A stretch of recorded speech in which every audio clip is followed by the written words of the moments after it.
Hello students, goodbye 2023, welcome 2024.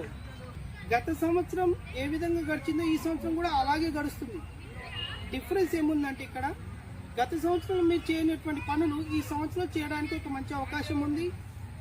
కాబట్టి ఈ వచ్చేటువంటి కొత్త సంవత్సరంలో కొత్త ఆలోచనలు పెంపొందించుకోండి. విజయం దిశగా పయనించడానికి ఏమేం మార్గాలు చూడాలి అనేటువంటిది గమనించండి. మంచి కార్యదీక్ష, తపన, పట్టుదలతో మీ యొక్క కార్యాన్ని నిర్వహించండి. తప్పనిసరిగా విజయం మీ పాదాలపై వచ్చి ఉంటుంది. సో మార్పు అనేది సంవత్సరంలో కాదు, మార్పు అనేది మన ఆలోచనలో ఉండాలి. కాబట్టి మీ ఆలోచనలో మార్పు తీసుకురండి, విజయం దిశగా పయనించండి. మీకు ప్రతి అడుగులో విజయం సాధించాలని ఆశిస్తూ ఆకాంక్షిస్తూ మీ ఖలీల్ మాస్టర్. మీ అందరికీ నూతన సంవత్సర శుభాకాంక్షలు తెలుపుతున్నాను.